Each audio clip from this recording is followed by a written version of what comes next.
Hey guys, it's Brandy and welcome back. Today I wanted to bring you my TBR for the Simsathon readathon. Now this readathon I am doing with my bestie Amanda and it is such a fun readathon. I am so excited for it. It is all about the Sims game. If you have ever played the Sims game on your computer or PlayStation or Xbox or on any other device you have, if you've ever played The Sims, this readathon is for you. I'm telling you, it is fantastic. Amanda and I love The Sims. We have always talked about how much we love to play the game and make the different characters, get different jobs, and do different tasks. And this readathon actually just fell right in place for us. This is hosted by the lovely Bianca Reeds. I will have her announcement video and her TBR tagged down below, linked down below, so you can go and check it out. Please do, because she has spent a lot of time and effort on this readathon, and let me tell you, she made these beautiful spreadsheets for doing calculations for how many points you accrue during this readathon, for how many challenges you complete. She also has some spreadsheets showing you which challenges lead to which challenges, which other challenges they lead to, and all the challenges you can do in live mode, which is most of them, and how many points that challenge will get you, what book qualifies for it. They're gorgeous images. She did a great job on them, so please take time to go check them out. I wish I had them printed out to show you, but I don't actually have access to a printer right now, so we're just gonna have to kind of wing it.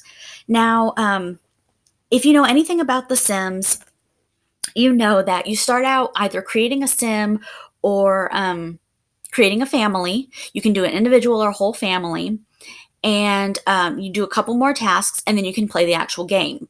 Well, Bianca Reed set it up exactly as that.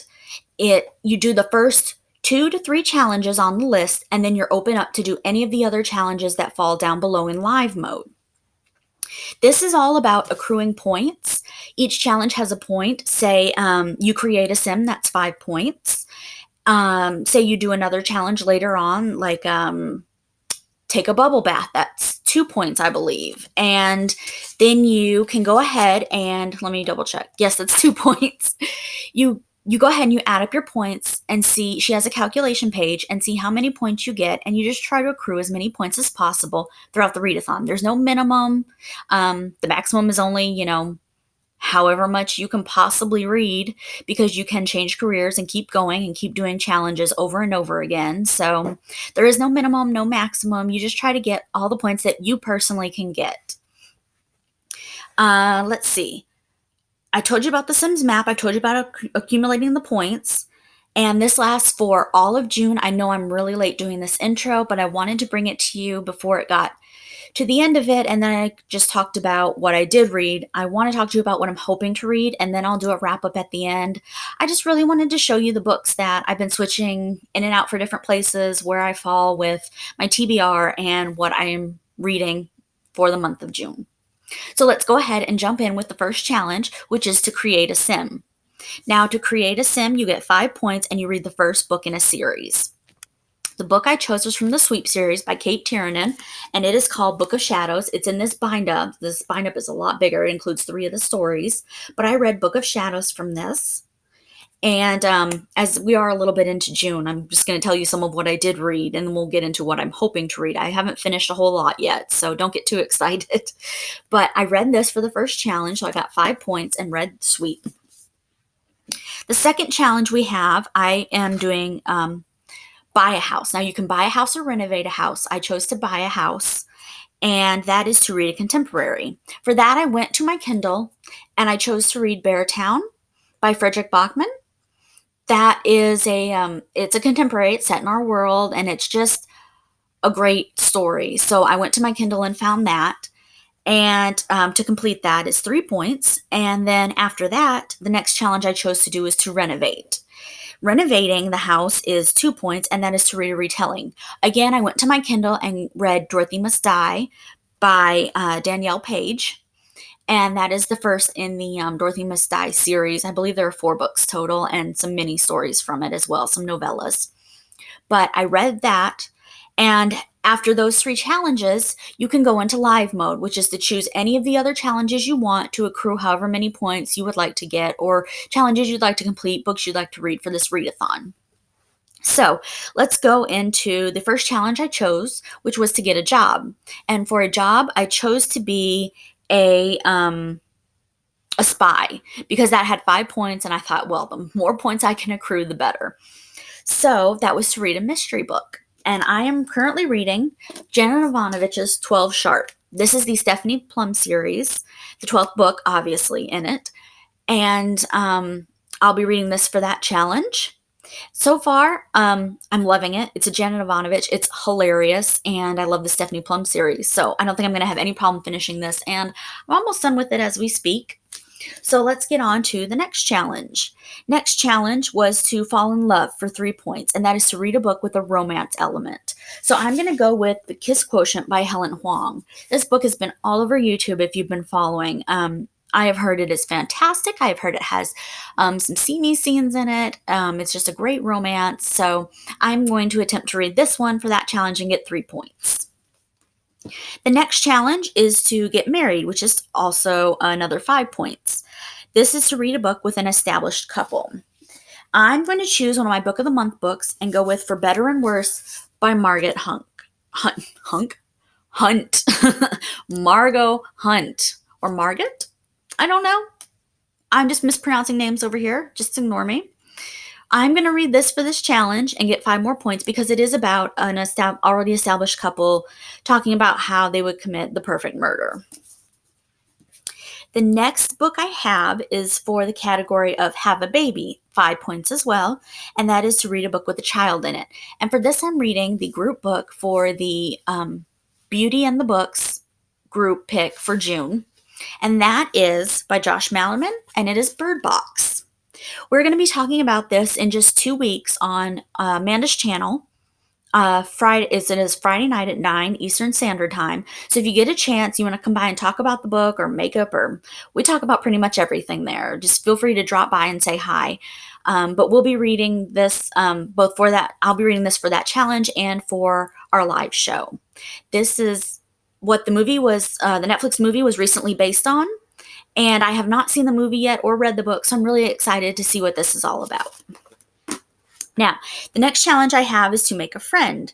3 points, read a book with friendships. For that, I'm going with the 3rd book in the Vampire Academy series, and this is Shadow Kiss. This is by Rochelle Mead, and this is, like I said, it's the 3rd book, so I can't tell you too much about it, but it is... I picked it for a book with friendships because she has a great relationship with, oh my gosh, I forgot their names already. Lisa and Rose. Rose is the main character. Lisa's the friend, and they have a great friendship. So I thought this would be perfect for the book with friendships in it. The next challenge I chose was to get a promotion, 3 points. And that is to read a book that you think is 5 stars or will be 5 stars. So a 5-star prediction. The book I chose for that is actually the sequel to Scythe by Neil Shusterman. And this is Thunderhead. This book I don't know if I'll get to because this book is just extraordinarily long. I don't know that I'll be able to read this for this readathon. And seeing as how it is only 3 points, I'm not really going to make it a huge priority, but I am going to try if I have time to get through this one as well, because I really want to see what happens in this series. I loved Scythe. It was a 5-star read for me, so I'm hoping this one will be as well. The next book I have is for the challenge of Meet the Grim Reaper, and that is a book featuring death. So I'm going to read Final Girls by Riley Sager. This book looks so good, and I did read Riley Sager's other book about camping in the woods. I think it's the last, what's it called? The last, I don't know. I don't remember. But The Last Time I Lied. The Last Time I Lied. That's it. So I'm going to try and read his first book. I've heard wonderful things about it. Some people aren't such huge fans of it, but I have heard great things from the majority of people. I'm going to read this since it obviously features death and a group of girls they call the Final Girls who survived some murders and some mass slayings, and they're the group of the Final Girls, the girls who were left over after these killings were finished. The next book I'm going to read is for Take a Bubble Bath, which is 2 points, and that's to read a book over 400 pages. I'm going to read The Bone Witch by Rin Chupeco. This I got out from the library. Sorry, it's really glary. This I got out from the library, and it is 400 and I forget how many pages. I think it's just over 400 pages. 406 pages. So hopefully I can get to this. I know it looks really thick. It looks like a big book, but the writing is not as big as you would, or as small as you would expect. It's kind of bigger and it's more pronounced on the page. So hopefully I can get through this one for the challenge and get 2 points. And finally, the only book that I have left that I plan to read for this readathon. Now, if I have time, I might kind of jostle these up, randomize my TBR, and scoot some more books in and some other books out. But the last book that I have planned to read for this is for the challenge of Eat a Cookie. It is 1 point, and that is to read a book under 200 pages. Now, I don't have it with me, but this book is Down Among the Sticks and Bones by Seanan McGuire. This is the second book in the Wayward Children series written by Seanan McGuire. And it should be good. It's nice and short. I know that. So to get 1 point, it'll be nice to just have that extra one to push me over the edge if I need it. But yeah, I think that that's everything that I have planned for this readathon. Like I said, it's very intricate. There's a lot to it. So please go check out Bianca Reed's announcement video and the documents that she made for this readathon. Again, I'll be participating in it with Amanda, so go check out her TBR. I'll have her linked below as well. And I think that's everything. Like I said, this lasts all of June. So if you have any questions or comments, let me know. I will do a wrap-up on it if you guys want. Just let me know if you really want to see a wrap-up. I'll do one of those at the beginning of July, let you know what I did and how I did in this readathon, what I read. But that is it. I hope you guys have a good night, and I will see you in the next one. Take care. Bye.